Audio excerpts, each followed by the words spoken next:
Oi, pessoal, eu sou a professora Ana Carolina e hoje a gente vai conversar um pouquinho sobre pesquisa empírica em direito. Bom, antes de falar da pesquisa empírica propriamente dita, a gente tem alguns tipos de pesquisa, como a pesquisa teórica e a pesquisa metodológica, que também são importantes aqui para a gente compreender o nosso objeto de estudo. Quando a gente fala de pesquisa teórica, por exemplo, estou conversando sobre pesquisas que são dedicadas a reconstruir teorias, conceitos, pontos de vistas, ideologias e embora elas não façam uma intervenção imediata na realidade, nem por isso elas deixam de ser importantes, porque é a partir delas que a gente tem um conhecimento teórico bem construído, um rigor conceitual sobre determinado tema. Então, por exemplo, em uma pesquisa teórica eu posso fazer a reconstrução do conceito de sustentabilidade a partir de determinada autora. Então, o meu objeto de estudo vai ser reconstruir, vai ser entender, problematizar o conceito de sustentabilidade, e para isso o caminho metodológico que eu vou seguir aqui, né, é justamente os textos dessa autora que eu usei, né, para entender o meu conceito. Tenho também o tipo de pesquisa metodológica, e aqui eu estou falando de um tipo de investigação que vai ser voltada para inferir sobre conhecimentos científicos. Então, imaginem que eu queira investigar como o método de estudo de caso tem sido trabalhado nos TCCs sobre o curso do curso de administração nos anos tal e tal em determinada faculdade. Então, eu estou estudando uma metodologia e para isso também eu vou seguir um caminho metodológico das pesquisas aqui, né, que são as chamadas pesquisas metodológicas. E aí a gente tem a pesquisa empírica propriamente dita, que é o nosso objeto de estudo aqui do encontro de hoje, né? E esse tipo de pesquisa, ela é extremamente valorizada porque é a partir dela que eu tenho a possibilidade de oferecer uma maior concretude às minhas argumentações, né? Então, o significado dos dados empíricos sempre vão depender de um referencial teórico bem formulado. Então, eu vou precisar de uma teoria bem robusta, mas é a partir daqui que eu tenho uma evidência sobre algo, né? Uma evidência a partir de dados coletados no mundo. Então, a palavra empírica e empírico, né? Ela denota essa evidência sobre o mundo baseada na experiência. E essa evidência pode ser numérica, e aí a gente vai estar falando da pesquisa quantitativa, ou não numérica. E aí eu estou falando da pesquisa qualitativa. Nenhuma das duas é mais empírica do que a outra, assim como nenhuma das duas é mais importante do que a outra. O que eu tenho aqui são pesquisas, inclusive, que muitos autores estão se dedicando a escrever, né, sobre por que elas não são antagônicas e nem são opostas umas das outras, que elas podem, inclusive, ser trabalhadas em conjunto. Mas o que faz de uma pesquisa ser empírica, seja qualitativamente ou quantitativamente, é que ela seja baseada em observações do mundo. E aqui a gente está falando com a ideia-chave do conceito de uma pesquisa empírica, que são os dados, né? Que é esse termo chave para a gente entender e designar os fatos sobre o mundo.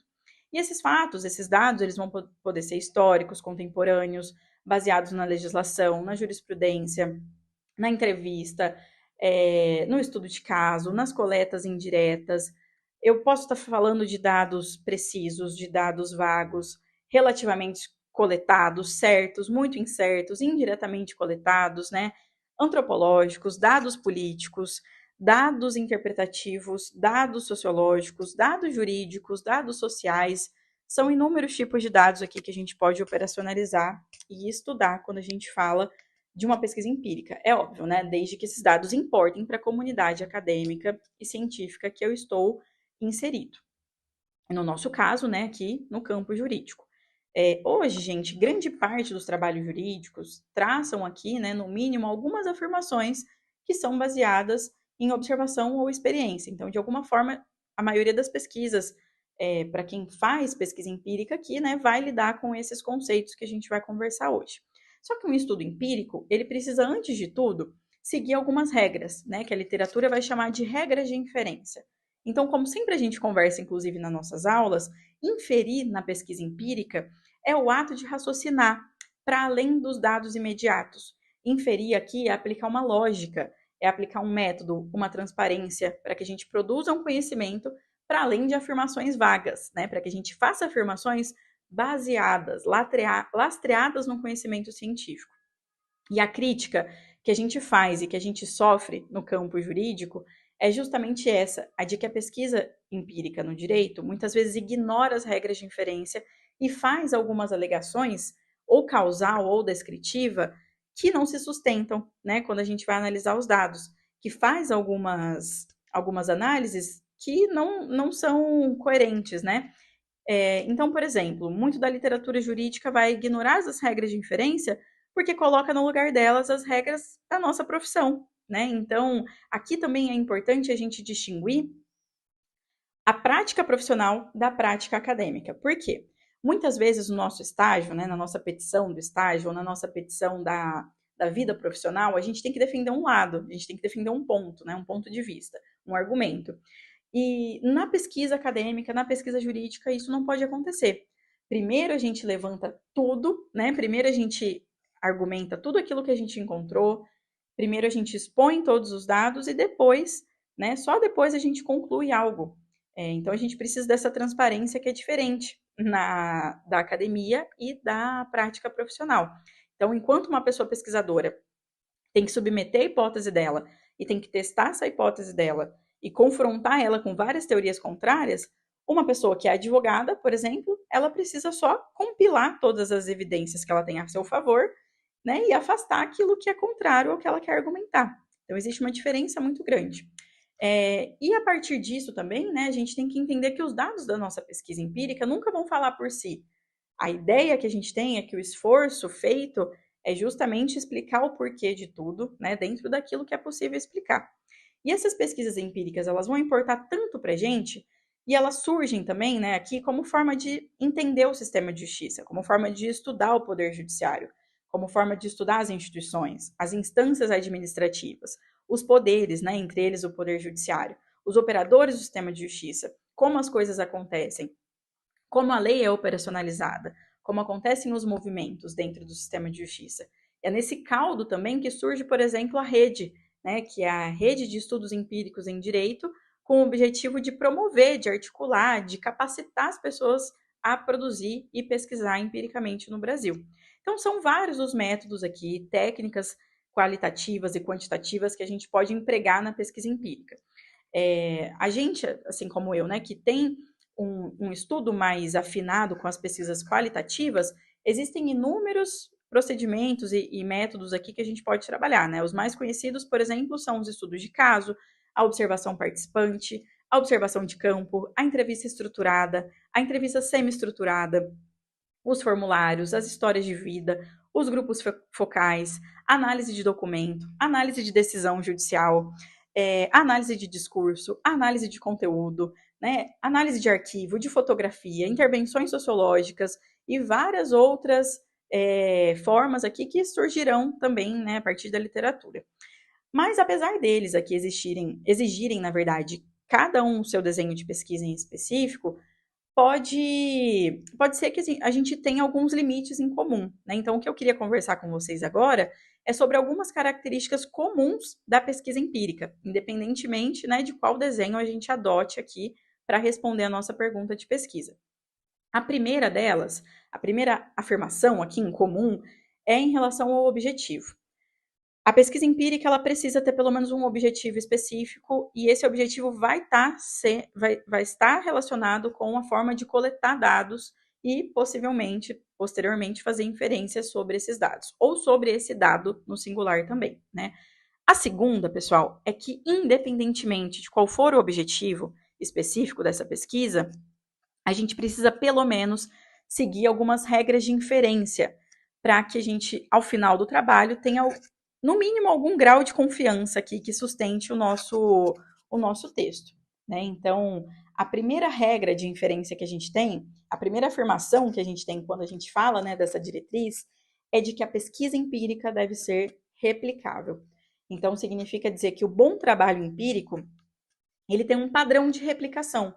Significa que se outra pessoa, se outra pesquisadora, outro pesquisador quiser entender, avaliar e principalmente reproduzir a minha pesquisa, ele vai conseguir fazer isso só lendo o meu trabalho, sem me conhecer, sem me pedir informações adicionais ao meu texto.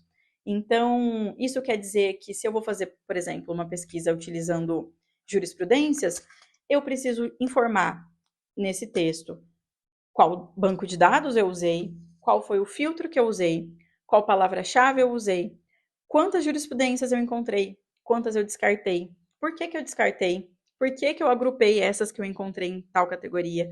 Qual foi a teoria ou o pensamento ou a regra aqui que eu usei para compreendê-las, né, para fazer as minhas inferências? Então, dizer que a pesquisa é replicável é dizer que a comunidade científica que eu participo, outro pesquisador que quiser, ele possa refazer essa pesquisa e ele vai chegar no mesmo resultado que eu, né? E aqui está o grau de confiança também. A segunda afirmação que a gente tem, e a segunda diretriz que a gente pode traçar aqui para a pesquisa empírica, é afirmar que toda pesquisa é um empreendimento social. O que é isso, Carol? É importante aqui que a minha contribuição para a literatura acadêmica, para o meu campo, ela seja sempre trabalhada em conjunto com os outros pesquisadores e pesquisadoras que estão investigando aquele determinado tema. Ninguém pesquisa nada sozinho, né? Ninguém pesquisa um tema sozinho.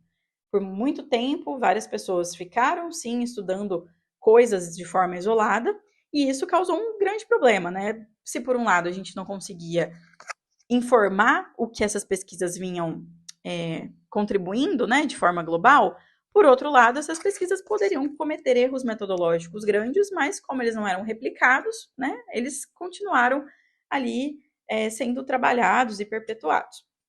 Atualmente, com o avanço, então, das comunidades acadêmicas também, é dizer que a gente pesquisa em agrupamentos, a partir dos grupos de pesquisa, dos temas que a gente trabalha em conjunto, não porque a gente se gosta muito, ou porque a gente gosta muito de trabalhar em conjunto, né? Também, mas porque o meu resultado e o resultado do outro trabalho sempre é dependente um do outro. E fazer pesquisa empírica, principalmente, é justamente isso. Contribuir para um determinado campo, onde muitas pessoas estão pesquisando, já pesquisaram e vão pesquisar sobre o meu tema, né? Então, a minha contribuição é sempre um achado muito pequeno, mas que vai subsidiar pesquisas futuras e que partiu de pesquisas passadas. Bom, a terceira afirmação, então a gente está falando de temas em comuns aqui, de afirmações em comum para pesquisa empírica. A terceira afirmação é de que todo conhecimento e toda inferência na pesquisa empírica é incerto. Significa então dizer que se no final do meu trabalho eu, Carol, afirmar que o nosso estudo confirma ou o meu estudo prova que, sem ter argumentado um caminho metodológico robusto, sem ter conseguido de fato provar, geralmente essa afirmação está incorreta, né? Porque uma premissa básica da pesquisa empírica é a de que toda conclusão final ela precisa possuir um grau de incerteza. A gente precisa informar pelo menos qual é o grau de incerteza do trabalho. Por exemplo, imaginem que eu quero saber se no tribunal do júri de determinada cidade existe diferença entre o perfil socioeconômico dos réus que são pronunciados e não pronunciados. E aí eu observo 70 processos. O objetivo aqui do meu trabalho é identificar se existe um padrão, né, aqui socioeconômico nas decisões judiciais daquela comarca. E aí no final eu afirmo o seguinte: que o meu estudo analisou 70 processos e provou que no tribunal do júri da cidade tal, os juízes são benevolentes com os réus ricos e rígidos com os réus pobres. E aí eu confirmo que tem 80% de chance dos réus pobres irem para júri e 20% dos ricos não irem. E aí eu falo que isso demonstra ou prova a seletividade penal naquela cidade. Isso é incorreto dizer. Por quê? O correto dizer, ainda que eu siga uma metodologia bem robusta e bem transparente, o correto dizer seria correto dizer, por exemplo, que da minha análise, né, da minha amostra de 70 processos de pronúncias no tribunal do júri da cidade tal, entre os anos tal, eu encontrei uma associação entre a classificação dos perfis, né? E aí eu faço uma classificação dos perfis de alto nível, né, A e B, de classe C, D, E, e aí eu informo quantas pessoas, né, desse espaço amostral se alocavam nessas categorias. E aí eu vou dizer, então, que no máximo aqui, o meu dado apontou, os meus dados apontaram uma disparidade socioeconômica, ou, né, entre a fase de pronúncia e impronúncia, e que eu recomendo estudos futuros, utilizando amostras aleatórias, ou fazendo pesquisas de campo, entrevistas com juízes, né, para aprofundar no tema e etc. Mas aqui o meu grau de incerteza ele faz relação com a metodologia que eu usei, né, e com o espaço amostral que eu usei. E a gente já viu também, né, além dessas regras que podem ser comuns a todas as pesquisas empíricas, que eu posso ter pesquisa empírica qualitativa como quantitativa. As pesquisas quantitativas, elas vão trabalhar essencialmente com números, com estatística, com quantidade, ela vai medir, testar a hipótese, encontrar padrão, ela vai generalizar, e a pergunta dela muitas vezes vai girar em torno de quanto, quantos, qual é a relação, né? Eu posso trabalhar com uma porcentagem grande, né? O N, que a gente chama o N grande, o N pequeno. Então, um exemplo de pesquisa quantitativa aqui, eu posso fazer um levantamento nacional para apurar uma porcentagem, um número vago, amplo, genérico, de pessoas que se dizem, por exemplo, contra a redução da maioridade penal. Já a pesquisa qualitativa, ela vai operar com palavra, com discurso, com observações, né, com métodos mais profundos aqui. Ela vai tentar compreender, descrever, entender, explorar, analisar. Ela vai se utilizar de uma amostra menor, muitas vezes. Ela vai buscar um tema com profundidade. E aqui as minhas perguntas podem ser como, por quê, qual o significado, né, como isso acontece. Então, por exemplo, eu quero realizar entrevistas com servidoras e servidores para entender quais são os fatores que levam as decisões de arquivamento em determinado tema. Né? E aqui eu só conseguiria entender esses vieses ou entender esses pormenores a partir de uma entrevista, de um estudo de campo, que é diferente da metodologia quantitativa. Né? E aí a gente vai ter várias outras classificações. Posso ter pesquisas empíricas de levantamento, por exemplo, com envio de questionários. Posso fazer estudo de campo, né? Então eu posso ficar meses aqui observando o dia a dia de uma vara criminal. Eu posso fazer estudo de caso, então eu posso analisar um processo, um caso só, que foi paradigmático no STF, usando técnicas próprias, né, do estudo de caso. Eu posso fazer uma pesquisação e, ao final, produzir uma cartilha em conjunto com a comunidade que eu investiguei. Eu posso, né, ter uma pesquisa de planejamento, uma pesquisa empírica, para que no final do trabalho eu consiga fazer uma projeção sobre quantas pessoas eu preciso trabalhando naquela vara. Posso ter uma pesquisa instrumental, desenvolver um formulário, por exemplo, para que as pessoas que façam um boletim de ocorrência informem determinado dado. Posso fazer uma pesquisa documental, bibliográfica, estatística, né, para subsidiar um banco de dados, por exemplo. E tudo isso é pesquisa empírica. E pesquisar, e aqui a gente está falando pesquisar empiricamente, né, é buscar ou procurar uma resposta para alguma coisa, né, desde que isso seja um problema relevante para a comunidade acadêmica, que faça sentido de ser pesquisado, né, a partir de uma boa revisão da literatura, a partir de uma boa formulação de um problema de pesquisa. E é nesse tipo de pesquisa aqui que a gente está falando um pouquinho, que é a pesquisa empírica, que a gente pode utilizar, inclusive, diferentes instrumentos, né, para se chegar à minha resposta de forma mais precisa. E esse instrumento ideal aqui, ele vai sempre ser bem pensado, bem reformulado e formulado, né, em conjunto com a orientação, em conjunto com um bom projeto de pesquisa. E depois dessa escolha, né, que a gente vai organizando esses caminhos a serem percorridos, a gente precisa se debruçar para estudar sobre esses métodos de pesquisa. E depois de definidos, então, a gente estuda aprofundadamente não só o nosso tema do projeto, mas também sobre esse método, né, sobre essa construção da metodologia. Por último, pessoal, é muito importante a gente lembrar que quando a gente fala de pesquisa empírica, existem resoluções do Conselho Nacional de Saúde que vão estabelecer, por exemplo, a obrigatoriedade de submissão de pesquisas envolvendo os seres humanos no Comitê de Ética de Pesquisa, que é o nosso CEP, né? E a gente faz isso a partir da Plataforma Brasil. Então, existem várias diretrizes e normas regulamentadoras dessas pesquisas que vão envolver seres humanos